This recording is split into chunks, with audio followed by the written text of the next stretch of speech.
Okay, to start, we'll go through the controls to learn the basics of flight before we actually get in the air. We're using the Hangar 9 Alpha 40, which is a 40-size trainer used for teaching, learning how to fly. The basic controls are aileron, which rolls the airplane left and right. Elevator, which we move up and down, that controls pitch, which makes the airplane climb or dive. Rudder on the tail, which controls yaw left and right, and also steering on the ground. To start the engine in the simulator, we just push the throttle forward a little bit and the engine starts.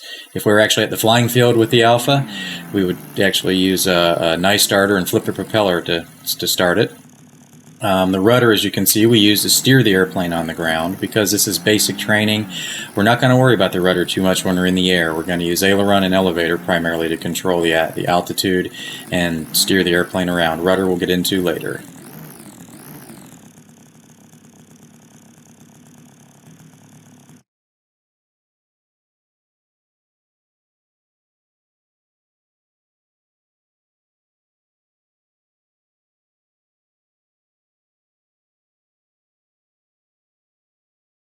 Starting with the takeoff. That's the first maneuver we have to learn before we can do any flight training, because we have to get in the air.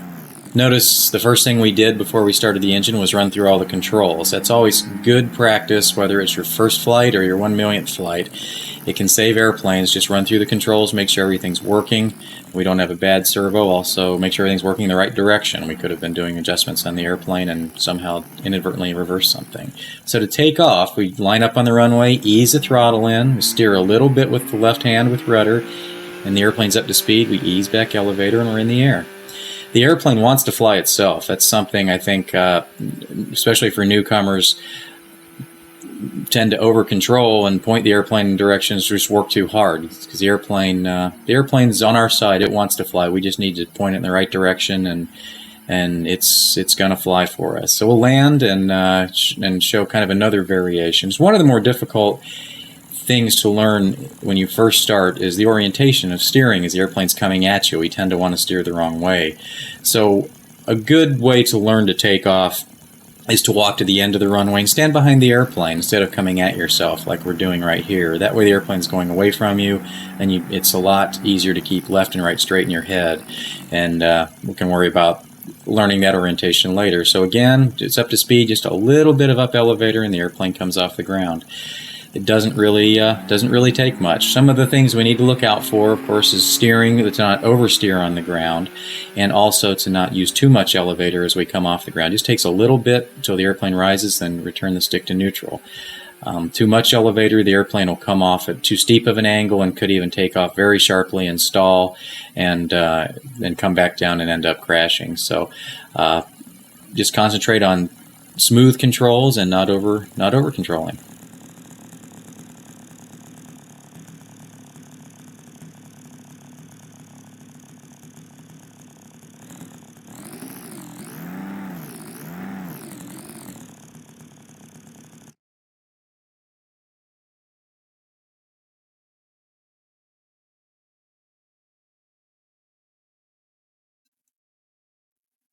Okay, the first lesson in the air that we're going to go through is the turn. Notice the first thing we do is go through a control check before we taxi out and take off. Like we mentioned in the takeoff lesson, that's always important. Make sure everything's working and working the right way. So we'll taxi out, line up with the runway, and take off like we did in the takeoff lesson. The turn, though it sounds simple, is really the backbone to flying. Once we've mastered the turn and the orientation through turns, we're probably 90% of the way to soloing an RC airplane. As we take off, our first turn we'll make it full throttle as we're still climbing to altitude, but then we'll throttle back to about half throttle, slow the airplane down, give us more time to react through the turns. The turn with an airplane we do basically with aileron and elevator, but unlike a car where we turn the wheel until we're all the way through the turn, we use aileron to bank the wings, and then we use elevator, and that actually does the work or pulls the airplane through the turn. So we initiate the bank with aileron, then we release aileron, maybe hold a little bit, and then pull up elevator to actually pull the airplane through the turn. It also keeps the nose up, keeps us from dropping as we're going through that turn. One of the more difficult things in RC flying that we don't experience in full scale is orientation. As the airplane comes at us with an RC model, it gets confusing sometimes which way is left and which way is right because we're not sitting in the cockpit. So it's a little confusing, but fortunately this becomes second nature really fast. Even though it seems difficult and something you have to think about a lot, very quickly you won't think about it anymore. It'll become second nature, and we'll be able to push the aileron the right way to level the wings as we come towards us. But here let's look at what happens. This is a very typical mistake. As we go to level the wings, we push the wrong way and the airplane rolls farther in. When that happens, don't panic. Just push the ailerons back the other way and pull up elevator at the same time to pull out of the dive, and we're fine. And normally when we're flying with an airplane out at the field, we'll be a little bit higher than that, so we keep a few mistakes high so that if we make a mistake like that, we're not going to hit the ground real quickly. The instructor can take it from you, or you have the time to pull the airplane out of the dive and recover. Don't feel bad when you make that mistake. We all make it, and it just takes a little time and practice for that to become second nature. But I guarantee it will, in much less time than you think it will. So that's really the basics of the turn. Bank with aileron, use elevator to pull through the turn, and then use some opposite aileron to level the wings at the end of the turn, and we've got it. Just practice left and right, practice coming at yourself doing figure eights, and before you know it, you'll have it down and you'll be ready to move on.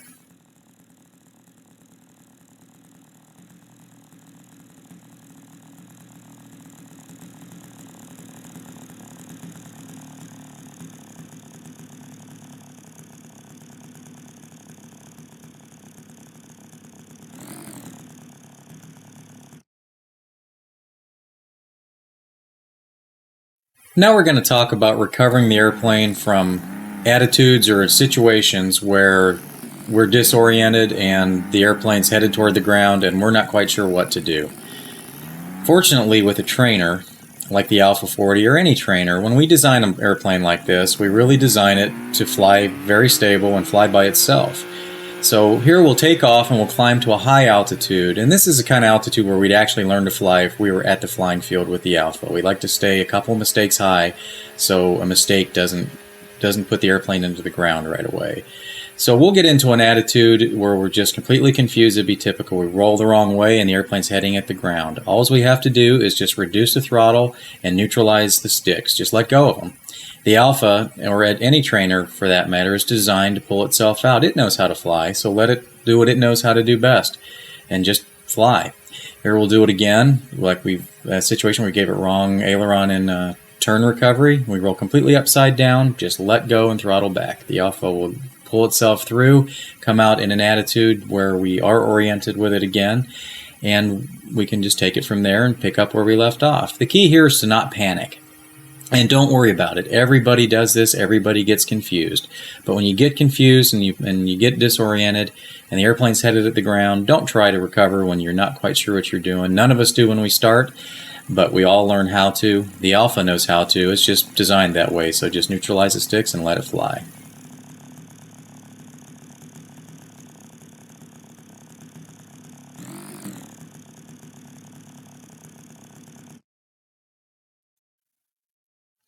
Now we're going to talk about stall recoveries.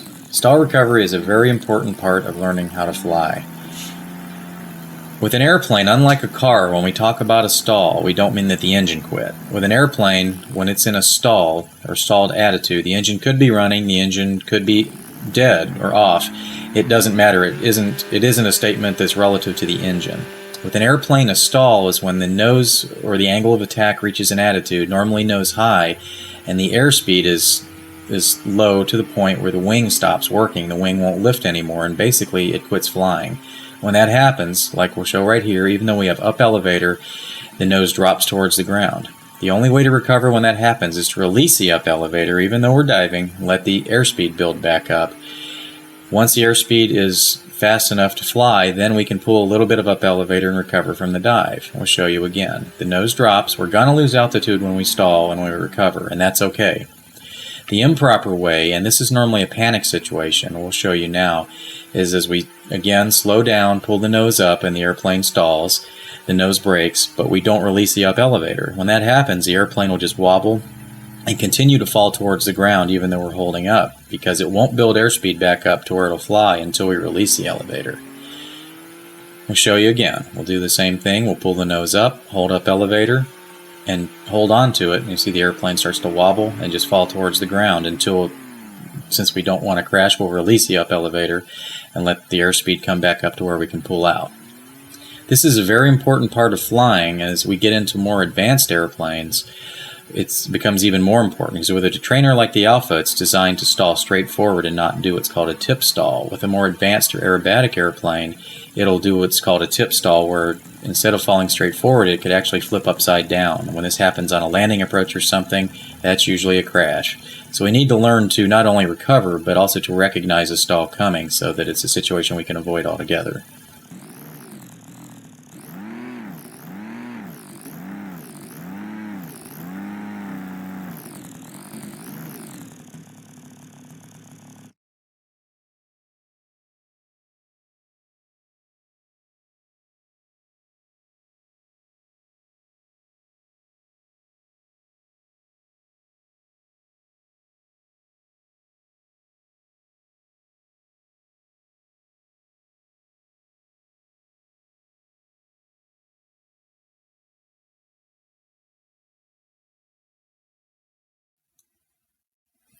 Now we move on to the landing.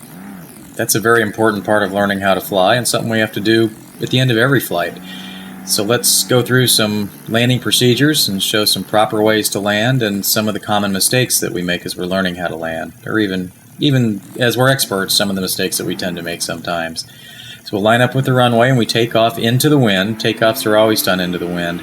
Now, since we're flying in a simulator and we've got the wind set to 0, so it's a perfectly calm day, we can actually land either way. So I'm going to do a quick turnaround and come back and land the opposite the way I took off, which is something we wouldn't normally do with an airplane unless it's a perfectly calm day.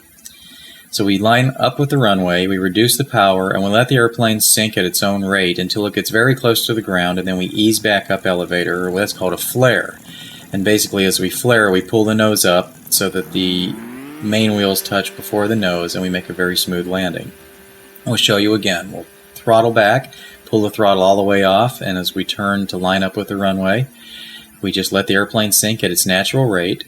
We're pretty much neutral on elevator. We steer down the runway, and as it gets very close to the ground, we pull back, flare the airplane, pull the nose up, and we make a very smooth landing. A couple of common mistakes can be made is either flaring too soon or not flaring at all. So let's look at what happens when we flare too soon. We'll throttle back, we'll line up with the runway, and we start pulling up way out. As you can see, we've got up elevator in it. So the airplane is basically flying almost on the edge of a stall right now. So it starts to descend a bit too quickly. We can't control it quite as well because the nose is high and everything is sluggish. So we miss the runway a little bit, and the airplane was a bit wobbly as we were coming down, and could have been even worse if we'd have pulled a little harder. We could have actually dropped the nose and landed very quickly. Another common mistake is to not flare at all, or we throttle back, we line up with the runway and everything looks good, but we're just not quick enough with the elevator and we don't flare at all. When that happens, we normally bounce. So we'll land nose wheel first instead of main wheels first, and the airplane will bounce back up in the air, or if we land too sharply, it'll even break the propeller and we'll end up having to repair the airplane, or at very least replace the propeller. So we'll go through, we'll take off again, we'll show another landing done the proper way. We line up with the runway, as we pull off all the power, we let the airplane just sink at its natural rate until it starts to become close to the ground, then we flare, pull a little bit of up, let the mains touch first, and let it roll out. Take some practice and some timing. It's something that isn't going to come naturally, and I would expect the first landings to bounce or to kind of stall. But that's okay. It becomes like everything else. It becomes natural with time, and we start to recognize the speed and the altitude and how the airplane needs to be flown, and it becomes easy.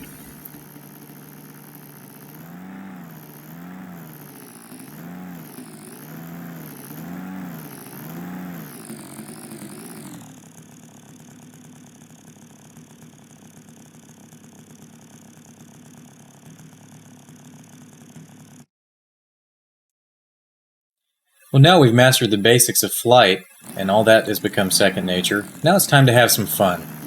I'm sure when we started, the takeoff and the turn and the landing, that was all pretty challenging, but as I'm sure you found as you practiced that became second nature pretty quickly, and it's not so challenging anymore. So now let's move on to stunts or aerobatics. Once we move our flying into aerobatics, really our imagination is the only thing that can limit us. With aerobatics, there are really two basic moves that are basically the building blocks for all other aerobatic maneuvers. One is the loop and one is the roll. So the loop, in simplest terms, is simply this. We add full power, hold full up elevator until the airplane loops 360 degrees around. When it's level, we let go of the up elevator. Now let's look at the loop and make it a little bit nicer. We'll do the same thing. We'll go full power, but this time we'll ease the up elevator in and not go full up elevator until we're through the loop a little bit. That way it gets a little taller and gravity doesn't make us come out lower than we started. So we end up exiting at the same altitude we started. Now the roll, the simplest roll, the same thing. We go full power, full aileron until the airplane rolls around and is level. Then we release aileron. Now we can make that a little bit nicer and stop the altitude loss that we saw in that one by simply adding some down elevator as we're rolling through the inverted part of the roll. We hold the aileron, same technique, but as we cross inverted, we push them down. That way we hold the nose up and the airplane doesn't descend. Once we've got that figured out, we can use that same technique and do multiple rolls because the airplane isn't going to be heading toward the ground. So as we cross inverted, we push down and we can continue to roll. These are really the basic building blocks of most aerobatic maneuvers we do. There's an awful lot that can be done, and really your imagination's the limit as to what you can do in aerobatics.